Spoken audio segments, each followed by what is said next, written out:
even if someone wanted to put this on a cart, there's no requirement now, right, to have a floor box there, right? Because the biggest thing was, because obviously a lot of displays have the wireless technology, like casting to it and sharing, that kind of stuff.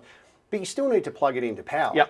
So now you can actually put one of these on a cart if you want to, right? And like if you had no walls, right? You're trying to be flexible within a space, and you don't have to worry about having a floor box to plug it into. You just wheel them around and put them exactly where you want. Exactly, yeah. And one of the most important criteria for that is the battery life. Which is why you don't actually plug in this like every 2 hours, every 3 hours, because there are some wireless, like battery operated screens that are sold by other companies that can last for like 2 hours, 3 hours. But I don't think that is going to be enough for regular consumers. You want a whole day out of this. Right. So ours can actually last for 8 to 10 hours. And then, that reminds me, do you want to see the demo of the soundbars and speakers? Oh, of course. Yeah, so you mentioned earlier that you've got some speakers that can attach to it. Exactly, right. Yeah, because this has internal batteries that can last for 8 to 10 hours. But we also have soundbars and speakers that are not just audio devices, that are also batteries. So when you connect them to the TV, it will actually increase the battery capacity for the TV. Show me. So for that, we have pop-outs here. More pop-outs. So you got the pop-out legs, right? The pop-out legs. And these are this is for the soundbar. Right. So here is the soundbar. And it's super light, even though it has a ton of capacity full of batteries. batteries. Exactly. And now I could, and then just click it in. Then that is actually going to increase the battery capacity. And actually, there you go. I muted the volume. And then let me mute the volume again. And let me show the speaker. So how many more hours would you get out of this module here? Yeah, so this is soundbar, and then if you attach two speakers, I'm going to show you that. All together, it can last up to 100 hours. 100 hours. 100 hours, if not more, because depending upon the content you watch. Of course. But it can easily last up to 100 hours. That's incredible. Yeah, and as you can see that now, this is the only soundbar, I believe, in the whole world that can attach to a TV directly without any clamps or without any mounts. Or cables. Or cables, exactly. Right, because normally you're at the back, you're trying to sort of plug it all in. Right, exactly, right, yeah. So here is another pop-out. Just pops out, And another thing that I really love about this is how close you can actually mount it to the wall. There's basically no gap because there's no bracket. We need to talk about the elephant in the room here, okay? All right, so we've got, it's battery powered. You're using suction caps to attach to the wall, so there's no physical brackets, right? It's being stuck on with those big suction caps you have on the back. What happens if the batteries run out? That is a question that everyone asks me. Right? So, and we had this in our mind when we started designing this whole thing, because we don't want the TV to fall. More than that, we don't want this to be falling on someone. Of course. To hurt someone, right? So, because I have pets, I don't want actually my dog to be hurt. So we have built, it's years of, like 2 years of research and development. We have built something called landing gear technology. It's a phenomenal technology. I tell everyone that, no, this is the technology that in my career, it's one of the most complicated technologies that I built with my team that should never be used by anyone. Right? Because hopefully it never gets used. Yeah, exactly. Kind of like an airbag in a car, right? Exactly. It is a safety system that we have to build in this kind of a TV when you're talking about wireless and put on the wall. It is like airbag for the car. But I want to show you the demo. It is not only about the battery running out. It also detects any crack in the walls or anything happens to the wall. So the wall, maybe the wall gets wet or something. Maybe there's a leak, and you know. Exactly, right. Then it can detect that. So it's detecting because I believe that the suction caps are active, right? Like it's actually only applying the amount of pressure that it needs. When it needs, Right. So like glass is probably fairly good surface, right? So it requires less pressure, therefore it's probably going to last longer. But if you have a coarser surface like this, then maybe it's going to need a bit more pressure to make sure that it holds tight. Now if the wall gets a crack or whatever, then it gets porous, right? Then it starts applying the pressure, but our sensors will also detect that there is a crack or it is not safe to keep the TV on the wall. Then it will activate the landing gear. So what landing gear is going to do is the TV will detach itself from the suction plate. And then it will zip line. I'm not even actually kidding. It is a physical zip line. The TV will zip line from the suction plate all the way to the ground safely. And then all by itself? All by itself, yeah. Okay. I'll show you the demo. Show me. Cool. Okay, so here we have a TV. Like I mentioned, the landing gear technology is a safety system that we built into the TV. Yeah. It should never be activated unless there is an emergency. Right. Whether it's a crack on the wall or battery dying, it will automatically be activated, and then the TV will go down on its own. But because it should never be activated, we have a special TV that we built to basically demonstrate this. Yes. So I'm going to push a button that will show how it works. Perfect. Right. You ready? Yes. Okay. Yes. So I'm very keen to see this. Right. Okay. All right. So you can see that this is what is going to happen when there is an emergency. Yes. So what it's trying to do now is it is trying to detach itself from the suction plate. Yes. And it's going to try a few times because it's analyzing a lot. Right.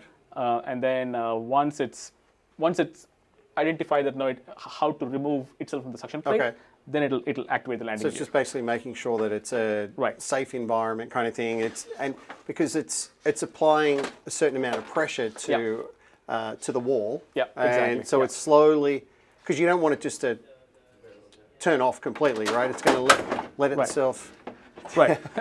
So you can see that's a suction plate. And then the TV detached, and you could see that there is a zip line. Yes. Okay. So you've got two wires here, and then they're motorized, and it's just dropping it down. Yep. And then it's got an audible alert to let, if there was someone around, let them know what's going on. Right. Right. And then it's just going to slowly drop also it to the floor. Yeah, it is also trying to level itself. Right. Because if there are any obstacles in the while it is lowering itself down, it will try to avoid the obstacles as much as possible. Okay. But then you can see that it will try to go all the way face down. Wow. And it's just flat, so it's just come down super softly, and that's it. And if you happen to be back while this has happened, and if the suction plate is still on the wall, the way it works is the suction plate. Well, basically, there's no weight left on this anymore, right? So, like the suction, it's not holding the weight of the TV. Exactly. So this is all very light material. So it could probably stay on the wall for hours. Because now it is running on a backup battery. Oh, there's another battery in there. Yeah, it's a backup battery only for emergency. Okay.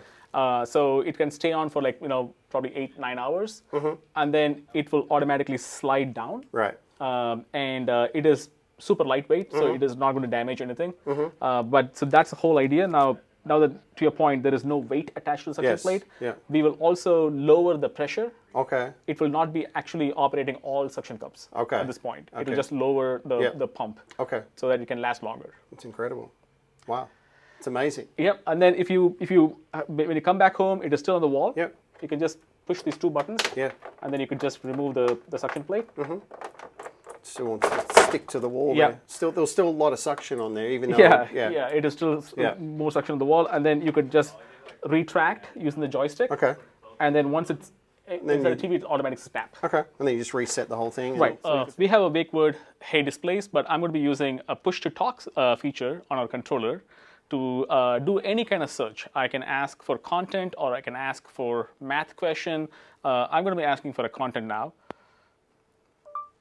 Play the clip from Few Good Men where Jack Nicholson says, "You cannot handle the truth." So as you can see, it automatically searched the web, and then it instantly plays the actual clip, what I was asking for. Now, while this is playing this clip, I'm going to ask, how about the first scene in that movie where Tom Cruise plays baseball?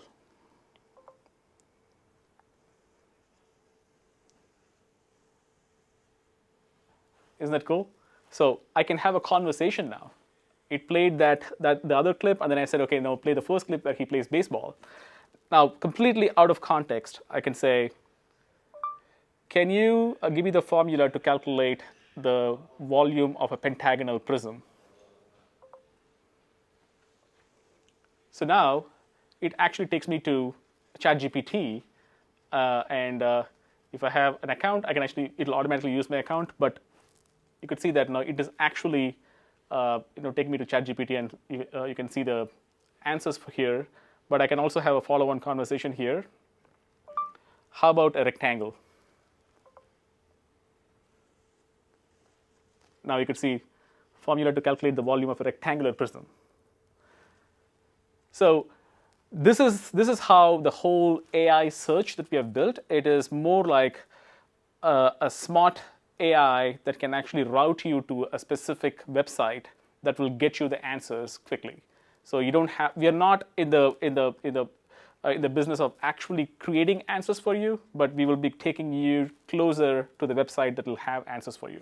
I really think it's got a lot of legs, or a lot of applications in education and also in the corporate market. Yep. I'm thinking that a lot of education facilities, universities, they want flexible spaces. So they want to be able to move displays around. And quite often we're putting these, well, not these, but we're putting displays on carts, right? Yep. And then where do you store all the carts, right? You've got all these extra bulk there. Right. But with this, you could just stick it on a wall. Yep, right? Exactly.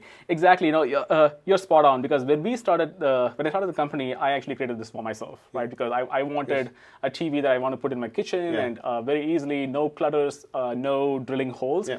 But then when we launched, we got so much interest, not just from regular consumers, but from commercial. Yes.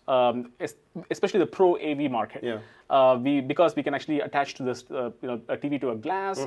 We got interest from companies that want to put these TVs in the racetrack arenas. Oh, really? And then museums, art galleries, trade show companies. Because it's a huge thing. Because I heard from one of the trade show company CEOs that they build fake walls to hide the wires. Yes, that's right. And then they break it down. Yes. Just like 3 hours. Yes. Right. So when they saw this, this is the ideal thing for them, because they can actually put this anywhere. Right. Which is one of the main reasons we are going to be at the InfoComm. Yes. This is my first time at InfoComm. Right. I've done so many CES in my career. Yeah. But this is my first time at InfoComm, and I'm super excited because this, to your point, is so much relevant to the pro AV market. Yep. And who knows? No, there's so many use cases that I'm not even thinking about. Yeah. I would love to hear from people who attend InfoComm. Absolutely. And we would love to show the demo.